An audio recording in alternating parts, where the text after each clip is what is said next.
Great performance that was. We're still at it with your favorite show, Pink and Purple. My name is Timothy and I'm my father's daughter. So today on the show, I have a very special guest. She holds several titles in her profession, very rare, but she is gorgeous. Welcome, Shantel, on to Pink and Purple. Thank you. Thank you for coming. So Shantel, tell us about your profession. What is bodybuilding? Bodybuilding is a sport like most sports that we know. Okay. But it basically focuses on muscle development. All right. So bodybuilding is muscle development.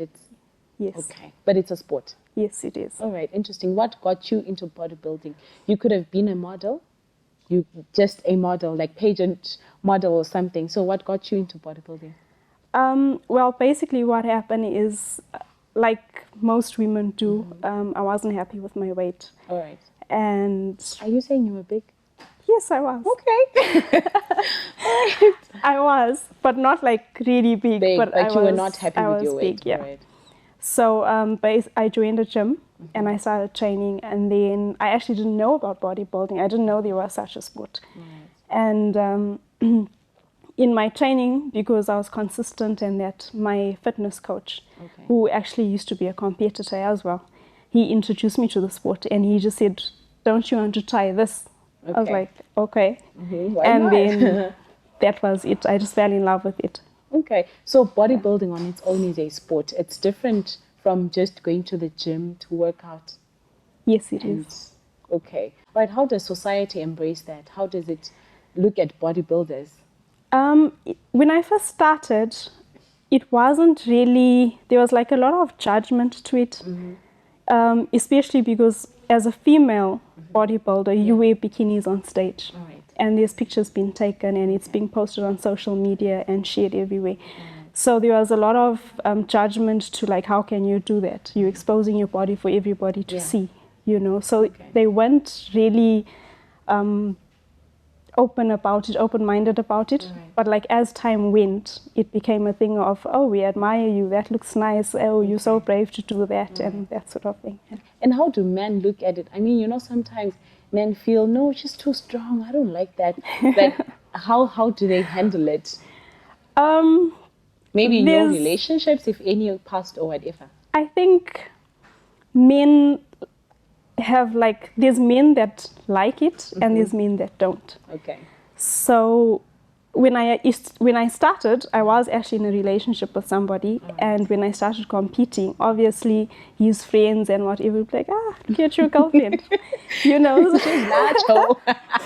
So it actually became a problem because it was like, no, why must you be competing? Yeah. And I'm like, you're just a boyfriend, you know, we're not married. Yeah, like, you're not my husband. This is me. Like it. So if you don't like it and you can't accept me and look beyond what I'm doing, then right, because this was a profession, right? You couldn't just stop because of a guy. Yes, and it's something that I fell in love with. Okay. And I think that basically if you're going to be in love with me, you should also try to adapt to what I'm about. All right, that's interesting. Viewers, will take a short break as Shantel tells us more about her journey as a bodybuilder.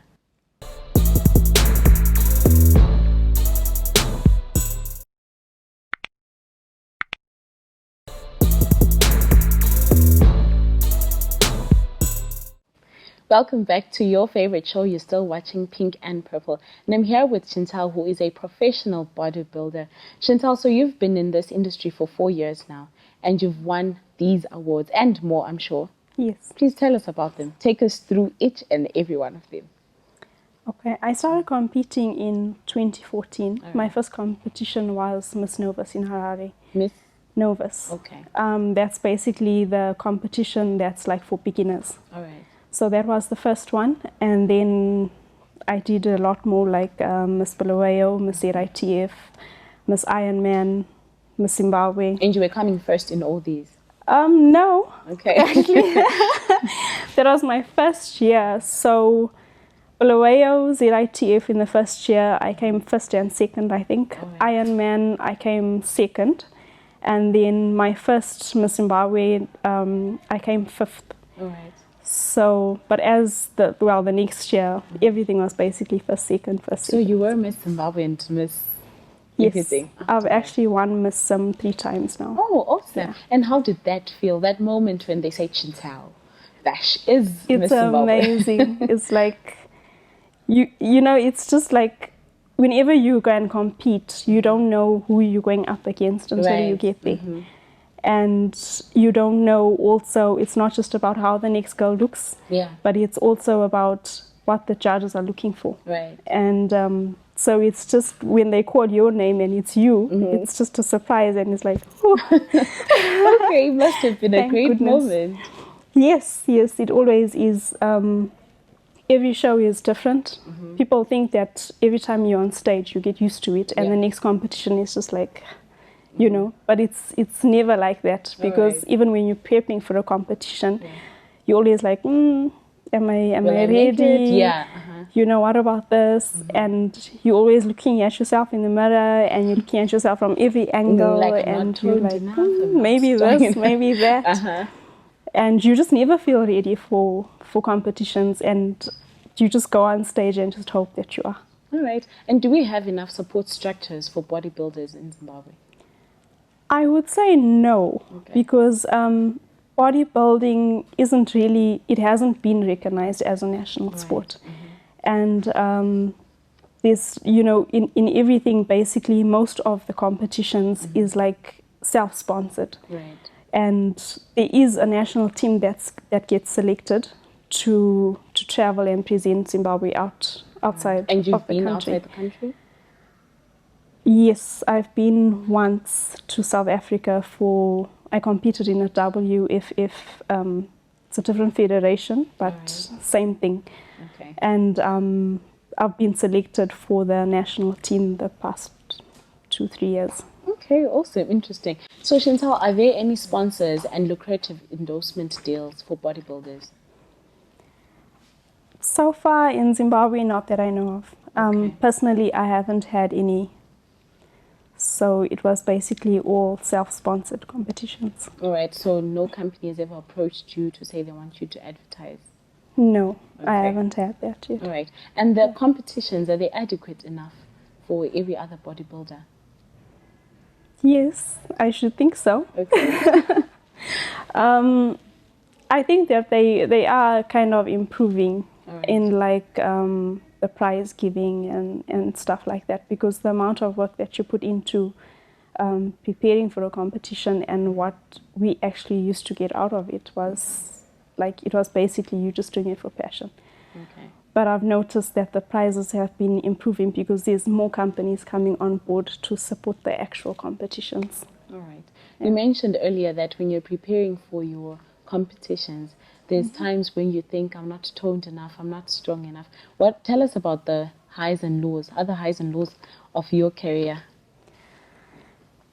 The highs and lows, basically, it's a passion. It's something that you love to do. Right. And you get the admiration.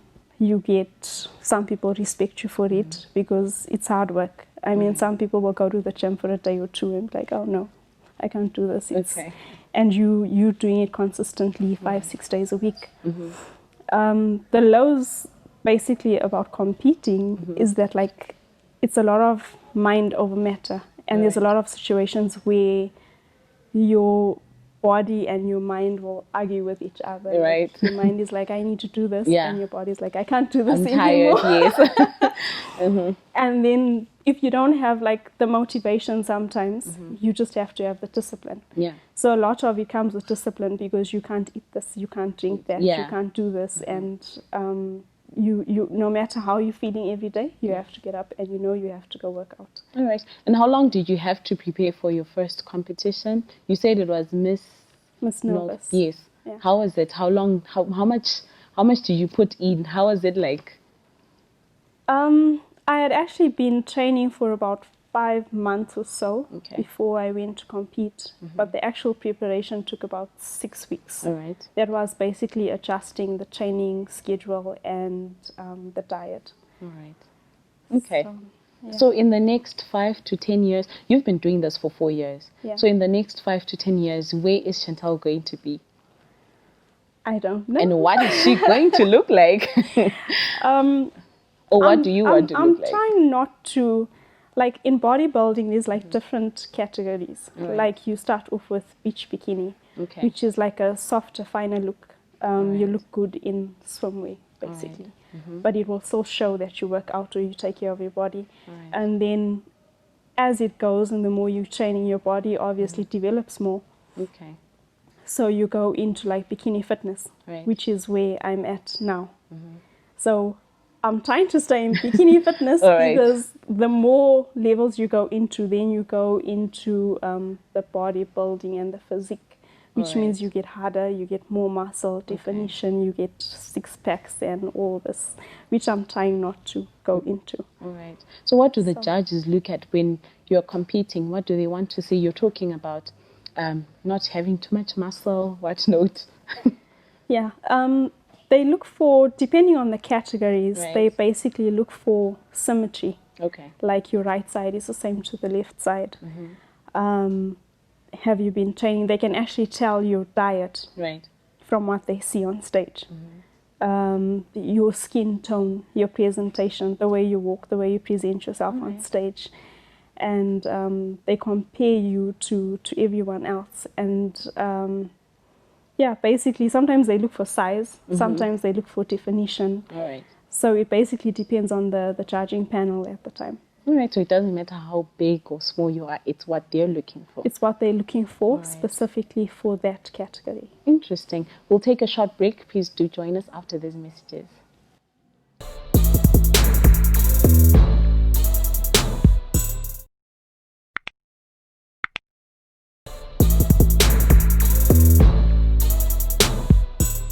Welcome back to the show. You're still watching Pink and Purple, and this part of the show is called Game Time. So Shantel, we're going to play a little game. Be truthful. You just pick a question and give it to me. And I will ask you, answer truthfully.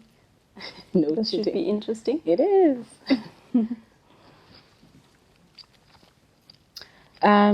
What is your favorite 90s jam, and can you sing part of it? Yes.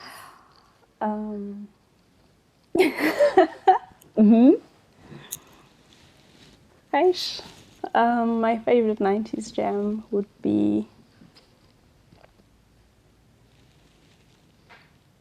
I think, Alicia Keys. Which one? No One. Sing part of it. You want your windows to shatter. Just part of it. I can't sing to save my life, but okay. No one, no one, no one. I'm getting the wheel. I don't know. Yeah. Okay, It's nice. been a while. Give it to me. This question reads, what's the most embarrassing thing that has fallen out of your handbag? Say Really? it. Honestly. Yes. For real. For real. Come on. I know it. Do I have to give that Yes. answer? Is it necessary? It's probably fallen out of my handbag too, hey? Really? Yeah. Okay. I know it already. Come on. Whilst you pick another question. A tampon. Liar, but it's okay. No, it is. What else Okay. would you have in your handbag that would be embarrassing? Handbags carry a lot of things. Yeah, that's true. What would your warning label say if every person was required to have one? Like, warning signs, giveaway signs, stop signs. What would your warning label say? What would your warning label say if every person was required to have one? Mine would probably say, do not push. Why? I'm basically very calm Okay. until you try to put me in a Do corner. people push at the gym? No, not really. Okay. All right. Which superpower would you like to have and why? Superpower. Let me think. I'd probably like the one where you can freeze everything. Okay, and why? I just always found it amusing, in those like the Marvel movies. I think there's the one that just does this and everything just pauses, and then you can figure stuff out, and you're like, okay, let's go. Interesting. Alrighty. Would you rather shoot spaghetti out of your fingers or sneeze meatballs? Spaghetti out of my fingers. Sneezing meatballs would be something else I can't imagine. Can you imagine? Yeah. Oof. Right.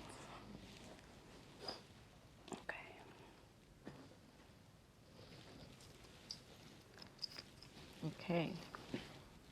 If a hacker hacked into your computer and was threatening to release your browser history to your friends and family, how much would you pay the hacker to avoid it? Nothing. My browser history is very boring. It's clean. Are you serious? Yes, like what are you going to find? How to eat a Foods balanced diet. to build muscle, foods to burn fat, workouts for this. Good luck, release it. Okay. Last question. If you could ask your pet 3 questions, what would they be? My pet? Yes. Do you have a pet? Yes, I do. So what is it? If I could ask you 3 questions, it would be, what do you think about humans? Okay, what's your pet? Is it a dog? Or? I have a cat and You a have dog. cat. Yeah. Okay. So you'd ask them what it... Like, what do you think about human beings? All right. And do you dream? Is it? And probably, do you enjoy your life? I can't imagine my life as a cat or anything I actually think, I don't know, but I seem to think that a cat's life is so nice. They just seem so like worry-free. And they have 9 lives anyway. But anyway, this was interesting. I think you answered truthfully.